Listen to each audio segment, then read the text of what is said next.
তাহলে তোমরা শুনলে মা আদ্যাশক্তি মহামায়া কিভাবে ত্রিদেবকে প্রকাশ করেছিলেন। বেশ, হ্যাঁ ছোট ঠাকুর, আমরা শুনলাম তো। বেশ, তাহলে তোমাদের এবার দেবীর নানান রূপের গল্প শোনাই। দেবীর প্রথম রূপ বলতে গেলে নয়, কিভাবে দেবী পার্বতী মহাদেবকে কিভাবে স্বামী রূপে পেলেন। ব্রহ্মচারিণী তপস্যারত ব্রহ্মচারিণী রূপেই প্রথম তিনি প্রকাশ হয়েছিলেন। তারপরে তপস্যার পর মহাদেবকে স্বামী রূপে পায়। যখন সতীকে হারিয়ে দেবাদিদেব উন্মাদনায়, তখনই দেবী পার্বতী হচ্ছে মা মহিষাসুরমর্দিনী।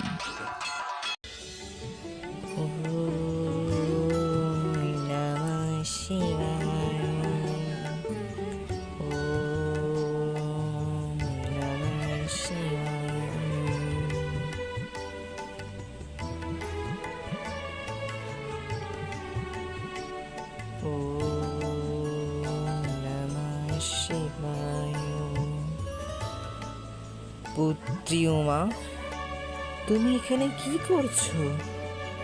চলো বাড়ি ফিরে চলো। না মাতা, আমি এখন যেতে পারবো না। আমি মহাদেবের তপস্যা করছি, মহাদেবকে আমি পূজা করছি। তুমি যাও মাতা। পুত্রী উমা, চলো, তোমাকে আমি বারবার বলছি বাড়ি ফিরে চলো, নাই তোমার পিতা রাগ করবে। চলো পুত্রী। না মাতা, তুমি ফিরে যাও। আমি এখন যেতে পারবো না মাতা। আমি মহাদেবের ধ্যানমগ্ন করতে চাই, মহাদেবের তপস্যায় আছি আমি। তুমি যাও ফিরে। তাই জন্য তো তোমাকে আমি অপর্ণা বলে ডাকি, পুত্রী উমা। ঠিক আছে, তুমি পরে এসো, আমি চললাম।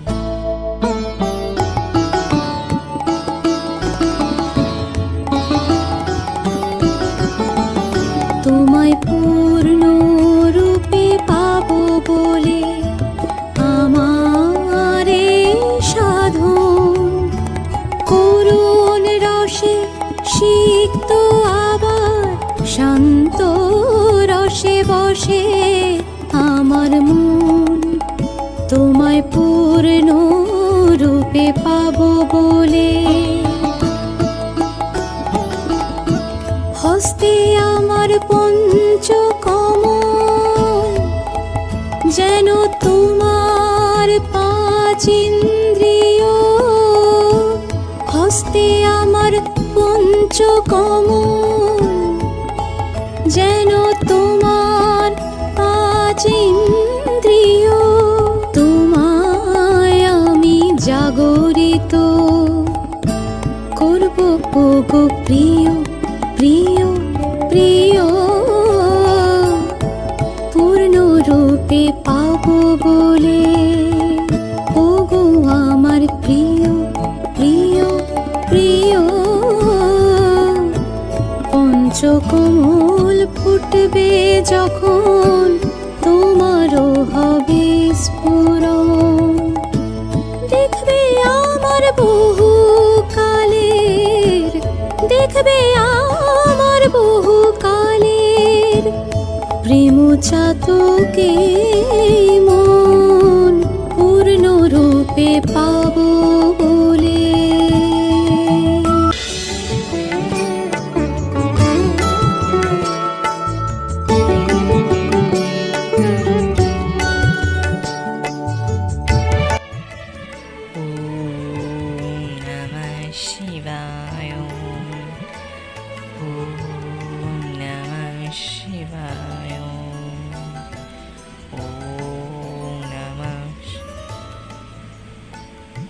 মহাদেব,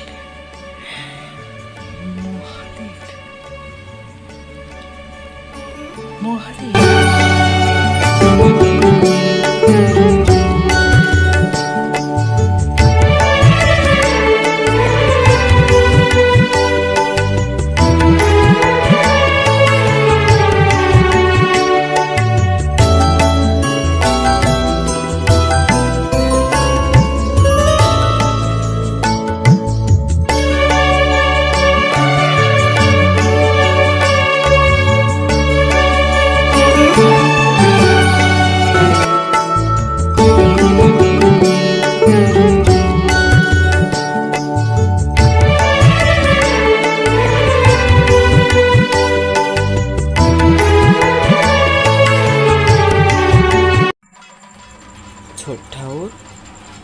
এইভাবে দেবী পার্বতী মহাদেবের সাথে মিলিত হয়েছিল। হ্যাঁ, এইভাবেই মহাদেব আর পার্বতীর মিলিত হয়েছিল। বেশ, এবার তোমাদের আরও একটি দেবীর গল্প শোনায়, যার নাম অন্নপূর্ণা। ছোট ঠাকুর, অন্নপূর্ণা মানে মহাদেবকে অন্ন দিয়েছিল। হ্যাঁ, অন্নপূর্ণা রূপ। মহাদেব জানতো না দেবীর এরকম রূপ বলে। মহাদেবের অহংকার তুচ্ছ করার জন্যে দেবী ধরেছিলেন অন্নপূর্ণা রূপ।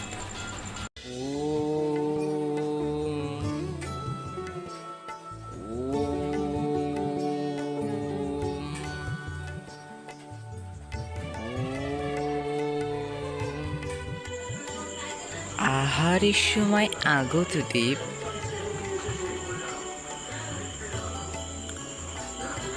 দেখনি তো দেবী, করি সমাধান। এই যে সকলে মায়ার জগৎ ওই সামান্য ক্ষুধার সত্যবিহীন, জ্ঞান ক্ষুধা মহা সত্য, অন্য ক্ষুধা নয়। দেবী হয়ে এই কথা জেনেছ নিশ্চয়। যে অন্ন ভোজনে ত্রিভুবনে রক্ষা হয় কায়া, তারে বলো মায়া। অজ্ঞানের অন্ধ অহংকারে বিদ্রুপ করো তুমি আমারে। বেশ, তবে থাকো তুমি মায়াময় তব অনাহারে।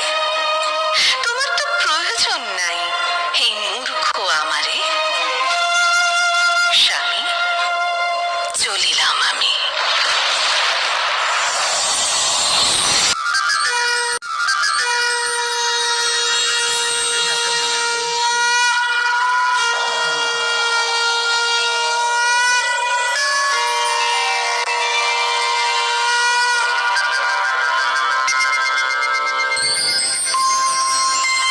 যোগিনী ক্ষুধা প্রকাশিত হও, মহাদেবে চিরতরে করিতে নিশ্চুপ, চাই তব রূপ।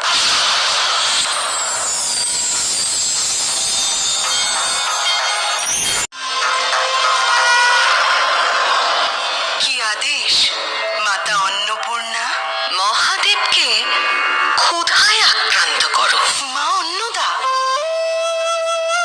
আপনার ভুবনে যেখানে সকল জীবের আহার সুনিশ্চিত, সেখানে স্বয়ং মহাদিদেবের না চাহিলে যারে পাওয়া যায়, ত্যাগিলে আসে তারে। তার কত মূল্য আমি শিখাইব এইবারে। মহাদেব এইবার দেখবেন এক নিরন্ন পৃথিবী।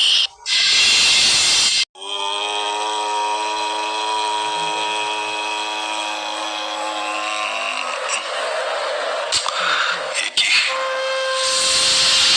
জঠরে একই অনুভূতি, ব্যাহত হচ্ছে আমার ব্রহ্মস্তুতি।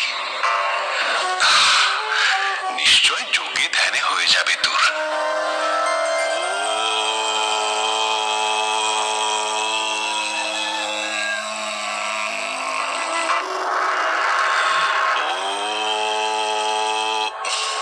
না, করিতে তো হবে এই অন্ন ক্ষুধা দূর। দেবী নাই, অন্ন চাই কি কোনো দ্বারে, অন্নদার সংসারে কেউ ফিরায় না কারে।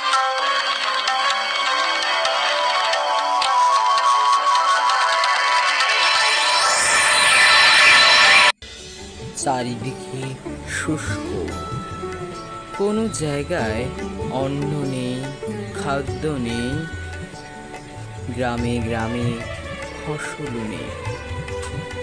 গ্রামের মানুষেরা কি খাবে, সন্তানরা কি পরিত্যাগ করবে?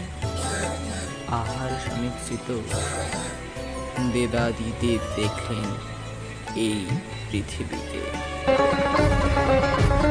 জ্বলে যায় জঠোর, দেবী তুই কি কঠোর, ভুল বুঝেছি রে বার, প্রয়োজন সবাকার, অন্য নয় মায়া, অন্যের বিনা ধ্বংস সকল কায়া। এই শিক্ষায় মিলিল যে তাই, সবার উপর অন্য সত্য তাহার উপর নাই। ভিক্ষাং দেহি অন্নাং দেহি দর্শনং দেহি দেবী, দর্শনং দেহি দেবী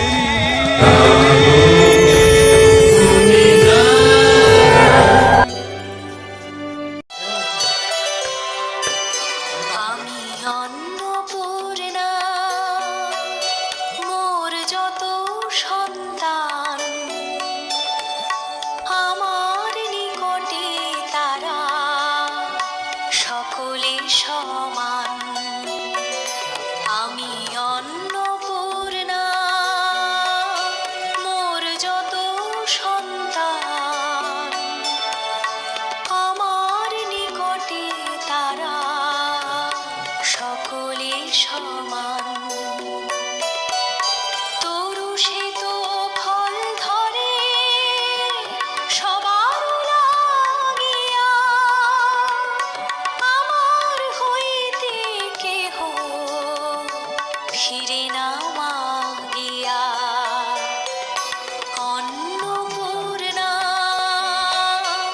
আমি অন্নপূর্ণা।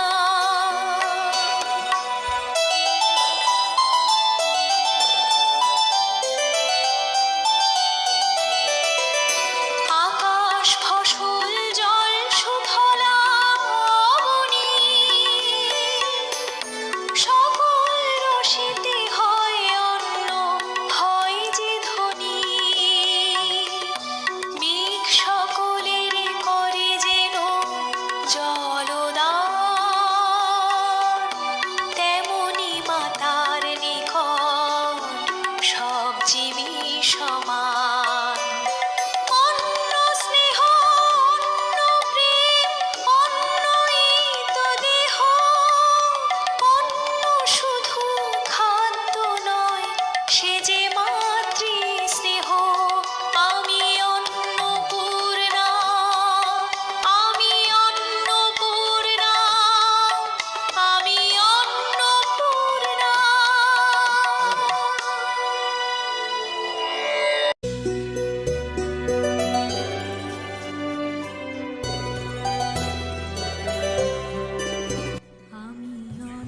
দেবী অন্নপূর্ণা, অন্ন ক্ষুধায় অন্নপূর্ণা।